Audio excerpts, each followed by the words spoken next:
저는 그 유니폼을 경매에 내놓아 아버지의 마지막 소원을 이루겠습니다. 이 말은 단순한 공지가 아니었다. 그것은 LAFC 수비수 막시밀리아노 팔콘에 북받치는 절규에 가까운 고백이었다. 메시와 손흥민 같은 슈퍼스타들이 신처럼 추앙받는 미국 프로축구 MLS의 화려하고 떠들썩한 무대 한가운데서 팔콘의 선언은 오래 남는 침묵처럼 묵직하게 사람들의 가슴을 파고들었다. 0-3 패배 이후 이틀이 지나고 포메이션 4-3-3이나 개인 실수에 대한 분석들이 기사 지면에서 서서히 식어가던 무렵 또 하나의 이야기, 조용하지만 강렬한 이야기가 퍼지기 시작했다. 그것은 돈 많은 고래 투자자들의 이야기도 눈부신 골 장면의 이야기도 아니었다. 거친 몸싸움도 두려워하지 않는 강철 수비수 팔콘이 경기 20분 갑자기 손흥민을 향해 기도하듯 두 손을 모으는 장면이었다. 그 장면은 로스앤젤레스에서 서울까지 언론을 뒤흔들었다. 처음에는 많은 이들이 그를 비웃으며 약한 모습을 드러낸 것이라고 여겼다. 그러나 그 두 손 모음 뒤에 숨겨진 진실은 사랑과 후회, 그리고 세상을 떠난 사람과의 약속으로 이루어진 여정이었다. 20분, 시간이 멈춰선 순간. 경기 20분, 흐름은 여전히 숨막히는 팽팽함 속에 있었다. 로스앤젤레스 메모리얼 콜리세움의 관중석은 수만 명의 함성으로 금방이라도 폭발할 듯했고 거친 경합은 경기장 곳곳에서 이어지고 있었다. 그런데 바로 그때 TV 카메라는 전술 분석의 어느 시나리오에도 들어있지 않은 전혀 다른 장면을 포착했다. 막시밀리아노 팔콘이 천천히 손흥민에게 다가갔다. 몸싸움도 없었고 말다툼도 없었다. 대신 팔콘은 손흥민 앞에 멈춰서서 두 손을 가슴 앞에 모으고 가장 공손한 자세로 고개를 살짝 숙였다. 그는 짧지만 절박한 부탁을 건넸다. 그리고 자신의 뜻을 분명히 하려는 듯 자신의 유니폼을 가볍게 가리킨 뒤 다시 한번 두 손을 모았다. 메시지는 너무나 명확했다. 경기 끝나고 저와 유니폼을 바꿔주세요. 손흥민은 놀란 눈빛으로 그를 바라봤다. 최고 수준의 경기에서 모든 집중력이 공 하나하나에 쏠려야 하는 순간 팔콘의 행동은 마치 경기장 안에 떨어진 영적인 호소처럼 느껴졌다. 두 사람의 시선이 잠시 맞닿은 그 순간은 이상할 만큼 고요했다. 더 이상의 설명은 필요 없었다. 손흥민은 아주 가볍게 고개를 끄덕였다. 그러나 그 작은 끄덕임에는 명예로운 약속의 무게가 담겨 있었다. 팔콘은 미소를 지으며 엄지를 들어 보인 뒤 아무 일도 없었던 것처럼 곧장 수비 위치로 돌아가 다시 싸움을 이어갔다. 하지만 그 짧은 몇 초는 SNS를 폭발시키기에 충분했다. 모든 카메라가 손흥민에게 쏠린 경기에서 그 장면은 프로축구의 불문율을 거스르는 것처럼 보였다. 사람들은 궁금해했다. 대체 무엇이 베테랑 수비수에게 자존심과 프로의식까지 잠시 내려놓고 공이 살아있는 와중에 유니폼을 부탁하게 만들었을까? 그 진실 뒤에는 끝내 다하지 못한 대화가 있었다. 이틀 뒤 푹 꺼진 눈과 잠을 설친 흔적이 역력한 얼굴로 인터뷰에 나온 팔콘은 웃지 않았다. 그는 낮고 무거운 목소리로 천천히 말을 꺼냈다. 이 이야기는 푸른 잔디 위에서 시작된 게 아닙니다. 소독약 냄새가 가득한 병실에서 시작됐어요. 제 아버지에게서 시작됐습니다. 팔콘의 아버지는 평범한 우루과이 남자였고 아들이 아주 어릴 때부터 축구에 대한 사랑을 심어준 사람이었다. 그러나 잔인한 운명은 지난 2년 동안 그를 중병과 싸우게 만들었다. 삶의 끝자락에 다다라 기력이 거의 다한 날들, 아버지의 유일한 기쁨은 작은 화면으로 손흥민이 뛰는 경기를 보는 일이었다. 팔콘은 떨리는 목소리로 말했다. 아버지는 늘 말씀하셨어요. 현대 축구에서 손은 드물게도 순수한 노력과 선함을 지켜내는 선수라고요. 망토를 입지 않은 슈퍼히어로 같다고 하셨어요. 그리고 가족에게는 원래 행복한 기념일이었어야 할 3월 26일, 세상을 떠나기 직전 아버지는 팔콘의 손을 붙잡고 마지막 소원을 조용히 남겼다. 그는 돈도 원하지 않았고 화려한 조화도 원하지 않았다. 내가 언젠가 손을 상대할 기회가 생기면 그 아이의 유니폼을 꼭 가져오너라. 기념품으로 두기 위해서가 아니다. 아버지처럼 병과 싸우는 아이들을 돕기 위해서란다. 그 약속은 이후 매일 밤 팔콘을 붙들었다. 그리고 손흥민의 팀과 맞붙는 그 경기가 바로 유일한 기회라는 것을 그는 알고 있었다. 팔콘은 말했다. 경기 중 20분쯤 갑자기 깨달았어요. 지금 묻지 않으면 경기가 끝난 뒤 혼란 속에서 기회를 놓칠 수도 있겠다고요. 그러면 아버지를 또 한 번 잃는 기분이 들 것 같았습니다. 제가 두 손을 모은 건 제 자신을 위해서가 아니라 하늘에서 저를 보고 계실 아버지의 영혼을 위해서였습니다. 그리고 경기 후 그 약속은 온전히 지켜졌다. 손흥민은 기다려 주었고 자신의 상징 같은 7번 유니폼을 팔콘에게 직접 건넸다.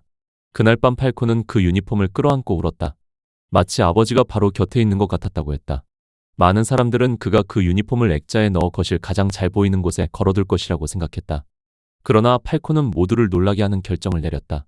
저는 이 유니폼을 혼자 간직하지 않겠습니다. 경매에 내놓겠습니다. 그는 눈시울을 붉히며 설명했다. 아버지의 소원은 손의 유니폼이 우리 고향의 가난한 아이들을 위한 학교와 의료기금을 완성하는 힘이 되는 것이었습니다. 제가 유니폼을 유리 진열장에 넣어두면 그건 그저 죽은 기념품일 뿐이에요. 하지만 제가 그것을 팔면 그것은 아이들의 식사가 되고 약이 되고 미래가 됩니다. 그래야 아버지가 정말 살아계신 것이죠. 아버지의 유일한 소원은 손흥민의 유니폼이었지만 그 유니폼이 향해야 할 마지막 목적지는 공동체를 위한 희생이었다. 그 소박함과 효심은 미국 전역으로 퍼져나갔다. 메시와 손 같은 이름들이 수백만 달러의 상업적 가치로 환산되는 리그에서 팔콘의 순간은 축구를 다시 가장 본래적인 의미로 되돌려 놓았다. 연결, 그리고 인간에 대한 연민. 팔콘과 아버지의 유언에 대한 이야기는 수많은 사람들의 마음을 움직였다. 미국 언론은 그의 아버지 이름을 딴 자선기금에 대해 더 깊이 취재하기 시작했고 SNS의 댓글들은 더 이상 경기 중 유니폼 부탁, 이 프로다운 행동이었는지 아닌지를 따지지 않았다. 대신 사람들은 세상을 떠난 아버지와의 약속을 가장 고귀한 방식으로 지켜낸 한 아들에 대해 이야기했다. 경매 소식을 전해 들은 손흥민 역시 따뜻한 응원의 메시지를 보냈다. 그는 더 이상 단순한 스타가 아니라 대양 건너 낯선 가족의 유산 한 조각이 되었다. 3월 26일, 팔콘 아버지의 첫 기일이 다가오고 있다. 어른들에게 유니폼은 결국 천으로 만든 기념품 하나일지 모른다. 하지만 팔콘과 우루과이의 가난한 아이들에게 그것은 현실이 된 꿈의 상징이다. 그리고 마침내 경매 당일이 찾아왔을 때 사람들은 그것이 단지 한 장의 유니폼이 오가는 이벤트가 아니라 누군가의 상실을 공동체의 희망으로 바꾸는 의식에 가깝다는 사실을 조금씩 깨닫기 시작했다. 로스앤젤레스의 한 자선 행사장에는 축구 팬들만 모인 것이 아니었다. 아이의 치료비를 걱정하는 부모들, 스포츠를 잘 모르는 지역 후원자들, 우루과이 이민자 커뮤니티, 그리고 팔콘의 이야기를 기사로 읽고 마음이 움직여 찾아온 평범한 시민들까지 한자리에 섰다. 무대 위 유리 케이스 안에는 손흥민의 7번 유니폼이 조용히 놓여 있었고 그 옆에는 팔콘의 아버지가 생전에 남겼다는 짧은 문장이 스페인어와 영어로 적혀 있었다. 기억은 붙잡는 것이 아니라 나누는 것이다.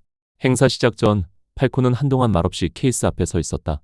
그는 손가락으로 유리 표면을 가볍게 짚은 뒤 마치 아버지의 이마를 쓰다듬듯 조심스럽게 손을 떼었다. 진행자가 마이크를 건넸을 때도 그는 처음에는 말을 잇지 못했다. 몇 초의 침묵 끝에 팔콘은 숨을 깊게 들이마시고 천천히 말했다.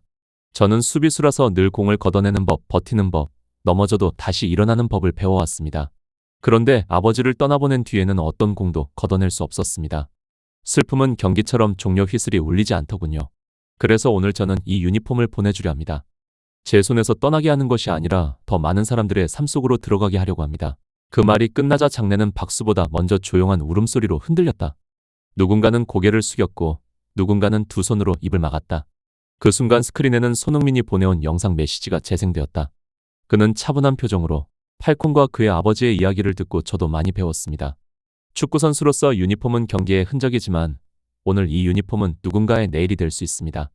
경매에 참여하시는 모든 분들께 감사드립니다. 그리고 아이들이 꼭 건강해지길 바랍니다. 라고 말했다. 짧은 메시지였지만 그 진심은 충분했다. 현장 뒤편에서 영상을 보던 팔콘은 눈을 감고 고개를 숙였다. 경쟁은 곧 시작되었고 예상보다 훨씬 빠르게 금액은 치솟았다. 처음에는 축구 팬들의 참여처럼 보였지만 어느 순간부터는 얼마나 손흥민의 유니폼이 희귀한가가 아니라 얼마나 많은 아이들을 도울 수 있는가가 사람들의 기준이 되었다. 한 사업가는 입찰을 올리며 이건 스포츠 수집이 아닙니다. 한 아버지의 마지막 패스를 이어받는 일입니다. 라고 말했고 현장은 다시 박수로 뒤덮였다. 최종 낙찰가가 발표되자 모두가 숨을 삼켰다. 예상치를 훌쩍 넘긴 금액이었다. 진행자는 떨리는 목소리로 이 수익금이 우루과이 현지의 소아 치료 지원과 작은 교육 공간 조성에 사용될 예정이라고 설명했고 팔콘은 더 이상 참지 못하고 얼굴을 감싸준 채 울었다.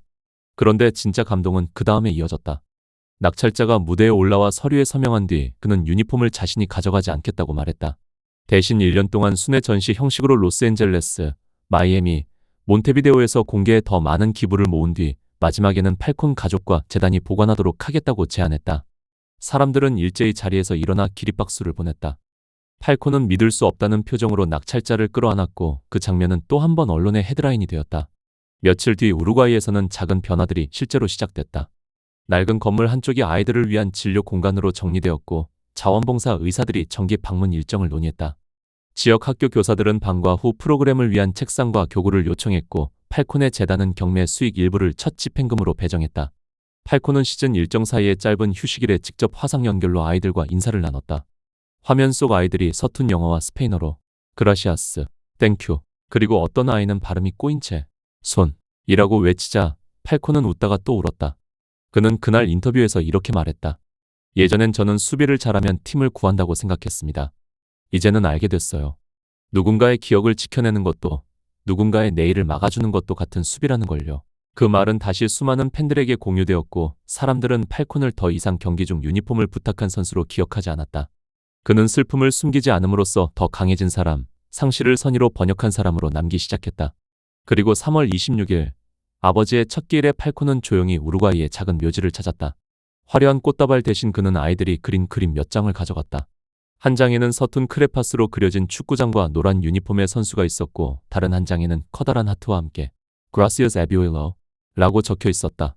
팔콘은 무릎을 굽혀 그림들을 묘비 앞에 세워두고 한참 동안 아무 말도 하지 않았다. 바람이 천천히 지나가며 나무 잎을 흔들었고 그는 아주 낮은 목소리로 중얼거렸다. 아버지, 가져왔어요. 유니폼은 이제 여기 없지만 아버지의 뜻은 훨씬 멀리 갔어요. 그날 저녁 그는 SNS에 긴 글 대신 짧은 문장 하나만 올렸다. 축구가 세상을 통째로 바꿀 수는 없을지라도 한 사람의 평생을 따라갈 기억을 만들 수 있고 어려운 삶의 방향을 바꿀 수는 있다. MLS에서 가장 눈부신 조명 아래 가장 감동적인 순간은 골이나 환상적인 어시스트에서 오지 않았다. 그것은 절박하게 모은 두 손에서 너그럽게 끄덕인 한 번의 고개짓에서 그리고 아버지와의 약속을 끝내 잊지 않은 한 아들에게서 왔다. 막시밀리아노 팔콘은 순간의 감탄이나 일시적인 동경 때문에 유니폼을 부탁한 것이 아니었다. 그는 더 큰 소원을 위해 그렇게 했다. 그리고 그 유니폼이 팔려 아이들의 미소로 바뀌는 순간 0-3이라는 결과도 어떤 트로피도 더는 중요하지 않게 된다. 결국 축구가 가장 아름다운 순간은 그것이 사람과 사람 사이의 사랑을 위해 쓰일 때이기 때문이다.